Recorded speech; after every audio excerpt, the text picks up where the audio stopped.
विशाल जनसभा से ज्यादा बड़ी बात मैं कहूं, मैं अभी ब्रिगेडियर थापा जी से कहने वाला था कि मेरा नंबर यहाँ से आ गया।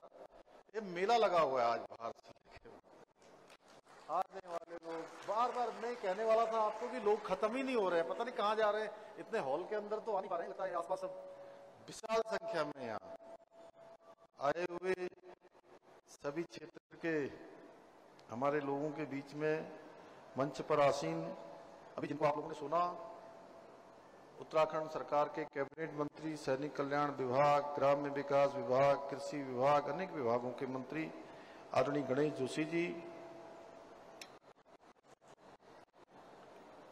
कैंट विधानसभा की लोकप्रिय और लगातार लोगों के लिए काम करने वाली बहुत ही सहज सरल विधायक आदरणीय सविता कपूर जी, राष्ट्रीय उपाध्यक्ष महिला मोर्चा का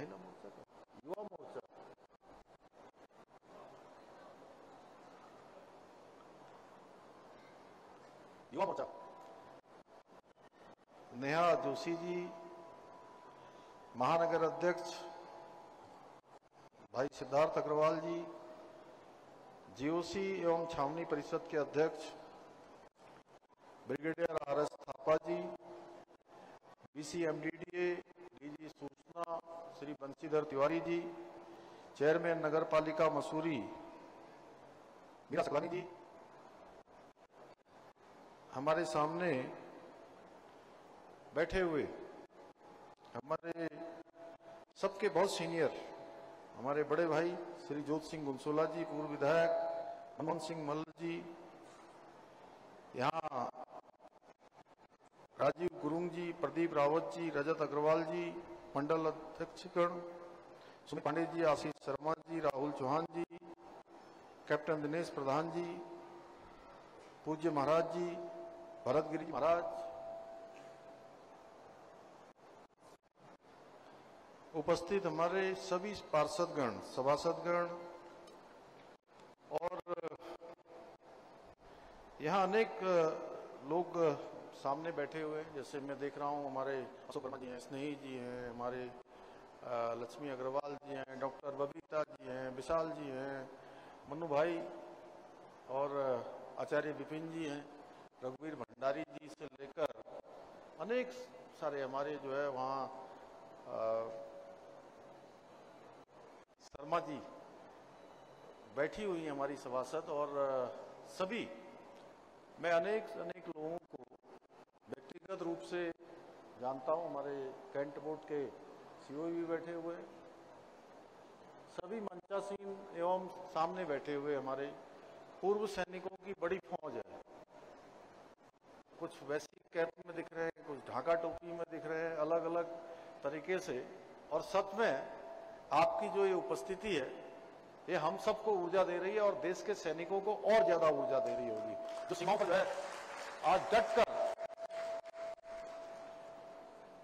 आतंकवादियों को, अलगाववादियों को और आतंकवादियों को पोषित करने वाली पाकिस्तानी सेना को धूल चटाने का काम हमारे बहादुर जवान सैनिक कर रहे हैं। ऐसे हमारे सभी सैनिकगण, हमारे सैन्य अधिकारीगण, हमारे कर्नल साहब समेत सभी उपस्थित भाइयों एवं बहनों, आज बड़ा सुंदर दिवस भी है। ऐसे दिवस पर आज लोकार्पण हो रहा है। आज मदर डे भी है और माँ का सबके जीवन में जो स्थान होता है उसकी कोई भरपाई नहीं कर सकता है, क्योंकि इस संसार में पहला संस्कार, पहली शिक्षा देने का काम अगर कोई करता है तो सबसे पहले माँ करती है। माँ के बाद पिता करते हैं, पिता के बाद गुरुजन करते हैं, इसलिए माता का स्थान सबसे ऊंचा होता है। मैं आज मदर डे के अवसर पर भी आप सबको बहुत बधाई देता हूं, बहुत शुभकामनाएं देता हूं। और आज जो ये सुंदर सभागार यहाँ पर बनकर तैयार हो गया है, उस सभागार की भी मैं आप सबको बहुत बधाई देता हूं, शुभकामनाएं देता हूं। और सच में आज मुझे बड़ा अच्छा लग रहा है। बंशीधर जी, आपने बहुत सारे इससे बड़े बड़े काम कर दिए, लेकिन आज यहां पहुंचकर मुझे बहुत आत्मिक खुशी हुई, क्योंकि इस पूरे क्षेत्र में आसपास इस प्रकार का भव्य और शानदार सभागार बहुत कम है। होंगे, मैं ये कह रहा हूं कि नहीं है, लेकिन जितनी इसकी ऊंचाई है, जितना लगभग 2000 के लगभग लोग इसके अंदर हैं, अभी इतने लोग बाहर है, पार्किंग भी है। अभी माननीय मंत्री जी गणेश जोशी जी बता रहे थे कि 1000 लोग बैठने का, पीछे डाइनिंग हॉल है, तो बड़ा स्थान ये बनकर तैयार हो गया। और मुझे खुशी इस बात की है कि मैं हर बार सोचता हूं, मैं आप सब लोगों के भरोसे के कारण से, भगवान की कृपा के कारण से, हमारे प्रधानमंत्री मोदी जी के आशीर्वाद के कारण एक कार्य संस्कृति को मैंने राज्य के अंदर बढ़ाने का, एक कार्य संस्कृति को बनाने का पहले दिन से प्रयास किया है कि अगर किसी भी योजना का हम शिलान्यास करेंगे तो हमारा भरसक प्रयास रहता है कि उसका लोकार्पण भी हम ही करें। इसका अर्थ है कि जिस योजना को शुरू कर रहे हैं उस योजना को पूरा करें। जो योजना शुरू की गई है वो योजना पूरी तरह से संपन्न हो, बन जाए। और आज के दिवस पर मैं सबसे पहले हमारे देश की बहादुर सेना को अपनी ओर से, समस्त प्रदेशवासियों की ओर से सेना का आभार व्यक्त करता हूं, जिन्होंने अपने अदम्य साहस से, पराक्रम से, वीरता से और रणनीति से पाकिस्तान को घुटने टेकने पर मजबूर कर दिया। हमारे सशस्त्र बलों ने पहलगाम में हुई कायराना आतंकी हमले का मुंहतोड़ जवाब देते हुए न केवल पाकिस्तान में स्थित आतंकवादियों के निशानों को, ठिकानों को निशाना बनाकर उनको पूरी तरह से ध्वस्त करने का काम किया है। और ये जो हमारी सेना कर रही है, हमारी सेना एक नया इतिहास लिख रही है कि उन्हीं के सीमा के अंदर जाकर उन्हीं के अड्डों को पूरी तरह से नेस्तनाबूद करने का काम भारत के इतिहास में नई परिपाटी आई है। हमारी सेना इस प्रकार से घुसकर जो है उनको मुंहतोड़ जवाब दे रही है और उनके मनोबल को पूरी तरह से चकनाचूर करने का काम कर रही है। मैं इस निर्णय कार्रवाई के लिए हमारे आदरणीय प्रधानमंत्री श्री नरेंद्र मोदी जी का भी आभार व्यक्त करता हूं, जिनके मजबूत नेतृत्व में और स्पष्ट नीति कि देश प्रथम, सबसे पहले देश का हित होना चाहिए, देश आगे बढ़ना चाहिए। कोई नीति नहीं, केवल एक नीति, राष्ट्र नीति। कोई बात नहीं, केवल राष्ट्रवाद प्रथम मानकर उन्होंने सेना को पूरी छूट दी है। सेना को आगे बढ़ने के हर अवसर दिए हैं और आतंकवाद के खिलाफ इसीलिए इतनी सशक्त कार्रवाई हो सकी, बल्कि पाकिस्तान को ऐसी करारी शिकस्त की कि केवल 4 दिनों में ही पाकिस्तान को युद्ध विराम के लिए मजबूर होना पड़ा। उनके डीजीएमओ ने, director general of military operation ने, हमारे देश के डीजीएमओ को फोन करके युद्ध रोकने के लिए वहां से जो है पूरी अनुनय विनय करी भाइयों बहनों, तब जाकर ये युद्ध विराम हुआ है। हालांकि युद्ध विराम के बाद भी जैसी उसकी आदत है पाकिस्तान की, उन पर भरोसा नहीं किया जा सकता है और हमारे सैनिक कतई भरोसा नहीं करते हैं। आप सब जानते हैं, क्योंकि मैं भी एक सैनिक परिवार का सदस्य हूं, इस नाते पाकिस्तान के बारे में हम यही कह सकते हैं कि दुर्जन स्वस्वभावेन परकार्य विनश्यति नोदर तृप्ति मायाति मूसक वस्त्र भक्षक।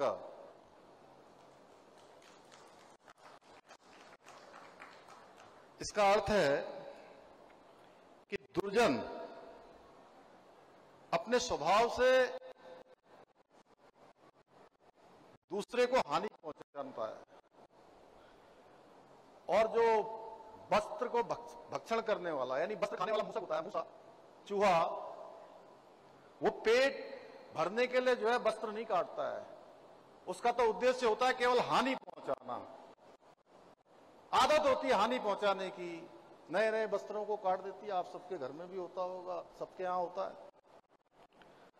और पाकिस्तान भी एक ऐसा देश है जो सम्मान का जो घी है वो हजम नहीं उसको हो रहा है। और जो ताजा हालात भारत ने बड़ा दल दिखाया है, क्योंकि मोदी जी ने हमेशा कहा है कि हम मानवता के लिए काम करते हैं। और हमारे देश की जो संस्कृति रही है कि अयम निजम परोवेति गणना लघु चेतसाम उदार चरित्राणाम वसुधैव कुटुंबकम, यानी कि हम छोटे बड़े का भेद नहीं करते, तेरे मेरे का भेद नहीं करते, पूरे संसार को अपना घर मानते हैं, पूरे प्राणी मात्र की चिंता करते हैं, पूरे संसार की चिंता करते हैं। उस आधार पर भारत की सरकार काम करती है। और यहां पर मैं बात इसलिए कह रहा हूं कि इस देहरादून से, ये पूरे उत्तराखंड से, देवभूमि से आज हमारे हजारों हजार लोग आज देश की सीमाओं पर देश की सुरक्षा में तैनात हैं। और हमारे प्रधानमंत्री जी ने जो निर्णय लिया, 4 दिन पूरी तरह से उनको ठीक करने के बाद हमारी सेनाओं ने जिस प्रकार से अपना साथ दिखाया, उसके बाद उनके ही अनुरोध पर यह ऑपरेशन रोका गया है भाइयों बहनों। और इसके पीछे देश का भी हित है, हमारे सैनिकों की सुरक्षा भी है, और राष्ट्र प्रथम है, इस भावना के साथ काम किया गया है भाइयों बहनों। और 72 घंटे में जो पाकिस्तान के अंदर हुआ, पाकिस्तान की जनता ने उसको पूरी तरह से देखा, भारतीय सेना की हुंकार देखी, और कॉमर्शियल प्लेनों की आड़ में छिपने वाले पाकिस्तान को देखकर महाभारत की याद आ गई कि महाभारत में भी कोई छिपा छिपा फिरता था। अगर आज का भारत 3 कदम कायदे से युद्ध में ले लेगा तो पाकिस्तान दुनिया के नक्शे से गायब हो जाएगा भाइयों बहनों। और पाकिस्तान के आस्तीन में आतंकवाद नहीं पल रहा है, बल्कि आतंकवाद के आस्तीन में पूरा पाकिस्तान पल रहा है। और ऐसे सांपों को, इनके फनों को कुचलना नया भारत जानता है, बखूबी जानता है, क्योंकि पीएम मोदी जी जिस प्रकार की स्थितियां परिस्थितियां उन्होंने जीवन में देखी हैं, जिस प्रकार का संघर्ष देखा है, जिस प्रकार से देश की चुनौतियों को देखा है, देश की जरूरतों को देखा है, सांप का मंत्र भी उनको आता है और सांप का फन कुचलना भी भली भांति आता है भाइयों बहनों। इसलिए देश हमारा सुरक्षित हाथों में है। और हताशा निराशा में पाकिस्तान ने सीज फायर का उल्लंघन किया है, परंतु मुझे पूरा विश्वास है कि अगर पाकिस्तान अपनी हरकतों से बाज नहीं आया तो हमारी सेना और सरकार उसी की भाषा में जवाब देने से एक कदम भी पीछे नहीं हटेगी। हमारी सेना रुकने वाली नहीं है, हमारी सेना आगे बढ़ने वाली है। भाइयों बहनों, आज के इस अवसर पर हम सबके माध्यम से कल हम लोगों ने माननीय राज्यपाल महोदय के यहाँ सर्वधर्म गोष्ठी का भी आयोजन किया था। सारे लोगों ने, हमने सैनिकों के समर्थन में सैनिकों को अपनी शुभकामनाएं यहाँ से दी थी, उनकी सुरक्षा की कामना की थी। यहाँ से हम 4 धामों से 4 धाम यात्रा भी हमारी इस समय चल रही है, 4 धाम यात्रा चल रही है पूरे राज्य के अंदर। आज पूरे देश के लोग आ रहे हैं, उनके स्वागत के लिए भी हम लोग तैयार हैं। हमने सुरक्षा के भी सारे प्रबंध किए हैं। जो भी चुनौतियां हैं, उन चुनौतियों में हम अपने धामों से, अपने देवी देवताओं से प्रार्थना करेंगे कि हमारे सैनिक सुरक्षित रहे और मां भारती की रक्षा के लिए उनके कदम आगे ही बढ़ते जाए, आगे ही बढ़ते जाए। भाइयों बहनों, आज के इस विशिष्ट अवसर पर मैं हम सभी के प्रेरणा स्रोत, जिनके नाम से ये सभागार आज बनकर तैयार हुआ है, श्री हरवंश कपूर जी को भी श्रद्धापूर्वक नमन करता हूं। और इस लोकार्पण के अवसर पर आप सब लोगों के चेहरों को देखकर, आप सबको देखकर सच में मुझे बहुत खुशी हुई आज यहाँ पर। और मैं कपूर साहब के बारे में कहूं तो उन्होंने संपूर्ण जीवन बहुत सहजता से, सरलता से, लगातार रुके बिना, एक पल रुके बिना, एक पल थके बिना अनवरत रूप से समाज की सेवा की। और देहरादून के अंदर उन्होंने अनेक विकास और जन कल्याण के लिए अपने जीवन को समर्पित किया। उन्होंने राजनीति को कभी भी सत्ता प्राप्ति का साधन नहीं माना, बल्कि उसे जनसेवा का एक पवित्र माध्यम माना। उन्होंने न केवल देहरादून के विकास में अपना महत्वपूर्ण योगदान दिया, बल्कि अपने व्यवहार से यहाँ के प्रत्येक नागरिक के दिल में अपने लिए एक विशेष जगह बनाई।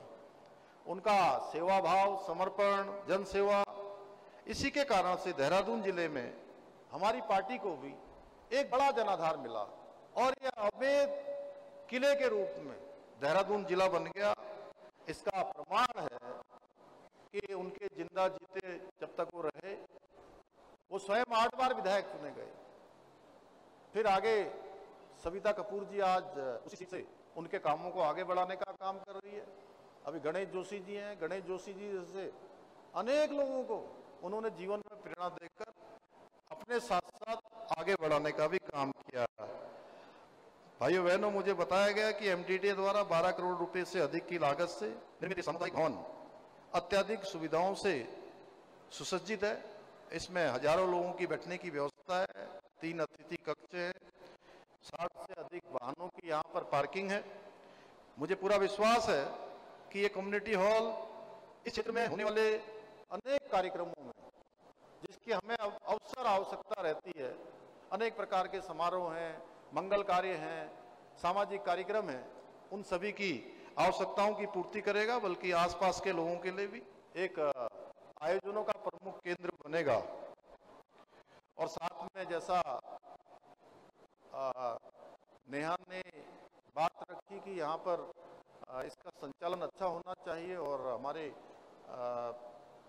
ब्रिगेडियर थापा साहब ने भी जी आप इसकी व्यवस्था बना लेंगे। मैं एमडीडीए के बीसी महोदय को जो है इनको कहता हूँ कि इसकी अच्छी व्यवस्था बनाएं, जिससे सब लोगों के काम आए, सबके लिए आसानी से उपलब्ध हो। और हाँ, ये जरूर है कि ये इतना सुंदर बनकर तैयार हो गया है, इसका रखरखाव अच्छा होना चाहिए, इसका मेंटेनेंस अच्छा होना चाहिए, सफाई की अच्छी व्यवस्था होनी चाहिए, उसका एक प्रॉपर इंतजाम होना चाहिए। क्योंकि हमने 12 करोड़ खर्च कर दिए, इतना बड़ा सभागार बना दिया, स्ट्रक्चर खड़ा हो गया, लेकिन अगर ठीक प्रकार से इसका मेंटेनेंस नहीं होगा, देख रेख नहीं होगी, तो ये सच में कुछ दिनों में जितना सुंदर दिख रहा है उसकी सुंदरता भी धीरे धीरे घट सकती है। इसलिए हमारा आज ही के पहले दिन से, जिस दिन आज इसका लोकार्पण हुआ है, उसी दिन से इसके लिए एक प्रॉपर गाइडलाइन बना दीजिए। कैंट बोर्ड के लोगों के साथ बैठ जाइए, यहाँ के प्रतिनिधियों को बैठा लीजिए और सबके सुझाव लेकर एक अच्छा जो है इसका वो बना दीजिए। भाइयों बहनों, आज आदरणीय प्रधानमंत्री श्री नरेंद्र मोदी जी के मार्गदर्शन एवं सहयोग से उत्तराखंड के समग्र विकास के लिए हमारी सरकार निरंतर कार्य कर रही है। चाहे वो बुनियादी ढांचा का विकास हो, शिक्षा स्वास्थ्य के क्षेत्र का सुधार हो, या रोजगार के अवसर सृजित करने हो। किस प्रकार से अभी गणेश जोशी जी जब बोल रहे थे तो मैं उनकी बात बहुत ध्यान से सुन रहा था। इन्होंने कहा 3 सालों में, 3.5 सालों में 22,000 लोगों को नियुक्ति मिली है। ये थोड़ा सा अपडेट नहीं है, क्योंकि उस दिन ये जल्दी आ गए थे कार्यक्रम से। अब ये 22,000 नहीं, अब 23,000 हो गई है, 1,000 और बढ़ गई है इसमें। और मैं आपको आंकड़ा बताऊं, मन्नू भाई, ये आंकड़ा है, मैं कोई ये राजनीतिक बात नहीं कर रहा हूं यहाँ पर। राज्य स्थापना के बाद हमारे कुल 12-13 हजार लोगों को नियुक्तियां मिल पाई सरकारी नौकरियों में, और उसमें भी हर बार नकल का मामला आ जाता था, पेपर लीक का आ जाता था, कई माफियाओं की बात आ जाती थी। कोई पेपर हुआ और उसके बाद पेपर लीक का मामला सामने आ गया। कोई परीक्षा संपन्न हुई, हमारे युवा नौजवान गरीब माता पिता के बेटे बेटियां पढ़ाई कर रहे हैं, उनके माँ बाप भी उनके लिए तमाम प्रकार का इंतजाम कर रहे हैं, अपने कपड़े नहीं पहन रहे हैं, अपने घर के खर्चे कम कर रहे हैं, खाने तक की चीजों में कटौती कर दे रहे हैं, लेकिन वो अपने बेटे और बेटियों को तैयारियां करवा रहे हैं, उनकी कोचिंग करवा रहे हैं, उनका देहरादून में उनको किराए के मकान में रख रहे हैं, कहीं जो भी व्यवस्थाएं उनसे हो सकती है वो कर रहे हैं। लेकिन जब रिजल्ट आता था, उनके अंदर योग्यता भी है, प्रतिभा भी है, अच्छे पढ़े लिखे, अच्छी तैयारी है, लेकिन रिजल्ट आ रहा है तो उनका चयन नहीं हो रहा था, उनका सिलेक्शन नहीं हो रहा था। रिजल्ट आने के बाद सिलेक्शन उनका हो रहा था जो नकल माफियाओं के साथ साठगांठ करते थे, भ्रष्टाचार करते थे। भाइयों बहनों, हमने इस भ्रष्टाचार को पूरी तरह से समाप्त करने का काम किया। नकल माफियाओं को जड़ से समाप्त करने का, उनकी रीढ़ तोड़ने का काम उत्तराखंड के इतिहास में पहली बार हुआ। और ये निर्णय हमने राज्य के उन गरीब माता पिता के बेटे बेटियों के लिए लिया, हमारे अपने भाई बहनों के लिए लिया कि अब उनके हितों पर कोई कुठाराघात नहीं कर पाएगा, कोई उनकी योग्यता, उनकी क्षमता और प्रतिभा के साथ धोखा नहीं कर पाएगा। उसका परिणाम हुआ कि 3.5 सालों में 23,000 नियुक्तियां अभी तक संपन्न हो चुकी हैं और आने वाले समय में हम इस प्रक्रिया को रोकने वाले नहीं हैं। ये प्रक्रिया हमारी अनवरत रूप से आगे चलती रहेगी। और ये भी बता दूं, इन 23,000 नियुक्तियों में एक भी नकल का मामला नहीं आया है, कोई मामला कोर्ट कचहरी में नहीं गया है। और पूरे प्रदेश के अंदर मैं जाता हूं, मुझे इस बात की खुशी है कि जब गरीब माता पिता मिलते हैं, जिनके बेटे और बेटियों का चयन हो जाता है, नौकरी उनको मिल जाती है, तो मुझे कहते हैं कि यही बच्चे हमारे पहले भी इतनी मेहनत कर रहे थे, पहले भी एग्जाम में भाग ले रहे थे, लेकिन इनको नियुक्ति का अवसर नहीं मिल रहा था। आपका जब से नकल विरोधी कानून आया, आपने जब से नकल माफियाओं के खिलाफ कार्रवाई करी आपकी सरकार ने, तब से हमारे यही बेटे और बेटियां अब एक साथ 4-4 परीक्षाओं में 4-4 जगह पर उनको जो है नियुक्ति का अवसर मिल रहा है। भाइयों बहनों, आज हम उत्तराखंड को प्रत्येक क्षेत्र में अग्रणी राज्य बनाने की दिशा में प्रयास कर रहे हैं। इसी का परिणाम है कि नीति आयोग भारत सरकार की रिपोर्ट उस इंडेक्स में भी, सतत विकास के लक्ष्यों को प्राप्त करने में भी, देवभूमि उत्तराखंड उस इंडेक्स में पूरे देश के अंदर पहले स्थान पर आया है। पूरे देश के अंदर आप सोचिए हमारे लिए कितने बड़े गर्व की बात है कि हमारा राज्य जनसंख्या की दृष्टि से, अन्य दृष्टियों से देश के बड़े राज्यों में शामिल नहीं है, लेकिन एक उदाहरण प्रस्तुत हमारे राज्य की कार्यशैली कार्य संस्कृति ने किया है कि हम देश में पहले पायदान पर आ गए। इसी प्रकार रोजगार देने के मामले में भी हम अग्रणी राज्य के रूप में उभर कर सामने आए हैं। हमने एक साल में 4.4% की कमी लाकर राष्ट्रीय औसत को भी पीछे छोड़ने का काम किया है। भाइयों बहनों, इसके साथ साथ हमने राज्य के हित में कुछ कठोर निर्णय लिए हैं, जिन्हें पूर्व की सरकारें अपने तुष्टीकरण की राजनीति के चलते लगातार टालती रही, जिनकी अनदेखी करती रही। हमने सभी के लिए समान कानून की स्थापना करने के लिए देश में सबसे पहले समान नागरिक संहिता का कानून देवभूमि उत्तराखंड में लागू कर दिया है। यह ऐतिहासिक कार्य, देवभूमि उत्तराखंड को इसका गौरव प्राप्त हो गया। और देश में सबसे पहले जैसे मां गंगा यहां से निकलती है, उसी प्रकार से समान नागरिक संहिता की गंगा भी देवभूमि उत्तराखंड से निकल चुकी है। आने वाले समय में देश के अन्य राज्यों को भी इसका लाभ मिलने वाला है।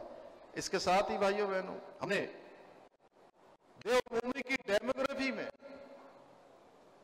जिसका शुरू से ध्यान दिया जाना चाहिए था, उस पर ध्यान नहीं दिया गया और देवभूमि की जो डेमोग्राफी है उसमें काफी बदलाव देखने को मिल रहे थे। इस चुनौती का समाधान करने के लिए हमारी सरकार ने देवभूमि की सांस्कृतिक पहचान को और यहाँ की डेमोग्राफी को संरक्षित करने के लिए लव जिहाद, लैंड जिहाद और थूक जिहाद जैसी घृणित मानसिकताओं के खिलाफ कठोर कार्रवाई सुनिश्चित की है। साथ ही हमने प्रदेश में धर्मांतरण विरोधी कानून, दंगा रोधी कानून जैसे सख्त प्रावधान भी किए हैं। भाइयों बहनों, हम देहरादून को एक आधुनिक और विकसित शहर बनाने के लिए पूरी तरह से प्रतिबद्ध हैं और इसी प्रतिबद्धता के साथ, इसी संकल्प के साथ हम काम कर रहे हैं। इस दिशा में देहरादून में लगभग 1400 करोड़ रुपए की लागत से विभिन्न विकास परियोजनाओं पर कार्य किया जा रहा है। जहां एक और शहर में पर्यावरण संरक्षण को बढ़ावा देने के लिए 30 इलेक्ट्रिक बसों का संचालन किया जा रहा है, वहीं निजी इलेक्ट्रिक वाहनों के लिए 11 स्थानों पर चार्जिंग स्टेशनों का निर्माण भी किया गया है। हम देहरादून में ट्रैफिक और पार्किंग की समस्या के स्थायी समाधान के लिए भी योजनाबद्ध तरीके से काम कर रहे हैं और आने वाले अगले 25 सालों की योजना पर काम कर रहे हैं कि अभी राज्य का रजत जयंती वर्ष है। अभी हमारा राज्य 25 साल में प्रवेश कर गया है और अगले 25 सालों के बाद हमारा राज्य स्वर्ण जयंती वर्ष में प्रवेश करेगा। जब हम स्वर्ण जयंती वर्ष में यानी कि राज्य की स्थापना के 50वें साल में होंगे तो उस समय हमारे सामने क्या चुनौतियां होंगी, उसको ध्यान में रखकर चाहे देहरादून में आज रिस्पना और बिंदाल नदियों के ऊपर एलिवेटेड रोड बनाना हो या देहरादून में सौंग बांध का निर्माण करना हो, यह भी एक बहुत महत्वपूर्ण काम है। जहां रिस्पना और बिंदाल दोनों के ऊपर एक रिंग रोड बनेगी, एलिवेटेड रोड बनेगी जो 26 किलोमीटर की होगी भाइयों बहनों, जिसमें लगभग 8,000 करोड़ रुपए की धनराशि खर्च होगी। और हमने अभी भारत सरकार के राष्ट्रीय सड़क मार्ग परिवहन मंत्रालय से निवेदन किया है, उन्होंने भी हमको कहा है कि हम राज्य का पूरा सहयोग करेंगे। इसके कारण से देहरादून में जो तमाम जाम की समस्याएं हैं, अन्य समस्याएं हैं, वो समस्याएं हमारी आगे हमारे लिए चुनौती नहीं बनेंगी। हमारा जीवन सरल होगा, आना जाना सरल होगा, यहाँ का यातायात सरल होगा। इसी प्रकार आने वाले समय में हमको पानी की कमी ना हो। जल ही जीवन है कहते हैं हम, जल ही समृद्धि है। जहां जल होगा वहीं जीवन होगा, जहां जल होगा वहीं समृद्धि होगी, वहीं विकास होगा भाइयों बहनों। उसको ध्यान में रखते हुए हमने भारत सरकार से, आदरणीय प्रधानमंत्री जी से निवेदन किया कि जो हमारे कई सालों से सौंग डैम हमारा प्रस्तावित है उसको आप स्वीकृति प्रदान कर दीजिए। मैं आदरणीय प्रधानमंत्री जी का धन्यवाद करता हूं आप सबकी तरफ से, देहरादून वासियों की तरफ से, कि उन्होंने हमको सौंग डैम की भी स्वीकृति प्रदान कर दी और हमारा सौंग डैम जी बनने की निर्माणाधीन प्रक्रिया में आ गया है।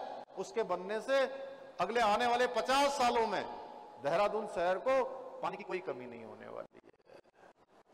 और मैं प्रधानमंत्री जी का इसलिए भी धन्यवाद करता हूं कि अनेक योजनाएं, चाहे वो दिल्ली देहरादून एलिवेटेड रोड हो या हमारा यहाँ लखवाड़ बांध हो या हल्द्वानी में तराई भाबर की बड़ी योजना जमरानी बांध हो, चाहे अभी केदारनाथ का रोपवे हो, हेमकुंड साहब का रोपवे हो, ऐसे अनेक परियोजनाएं, हरिद्वार ऋषिकेश में गंगा कॉरिडोर हो, टनकपुर शारदा में शारदा कॉरिडोर हो या हमारी हेली सेवाएं हो, अरे हमको सब में स्वीकृति प्रदान हो गई है।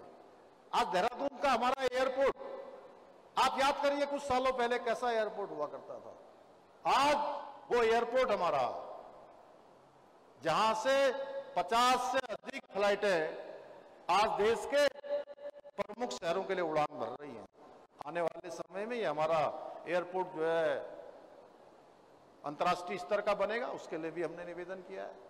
कुछ काम हमको करना है, कुछ काम भारत सरकार को करना है। पंतनगर का एयरपोर्ट हमने उसको भी अंतर्राष्ट्रीय स्तर का बनाने के लिए सारी औपचारिकताएं राज्य की तरफ से पूरी कर दी है। अब केंद्र की सरकार भी कर रही है, वो भी बन जाएगा। देहरादून से हेली सेवाएं हमने अनेक स्थानों के लिए यहां से प्रारंभ कर दी है। अनेक ऐसे काम आप तेजी से आगे बढ़ रहे। मैं इसके लिए बोलूंगा तो बहुत लंबा समय हो जाएगा।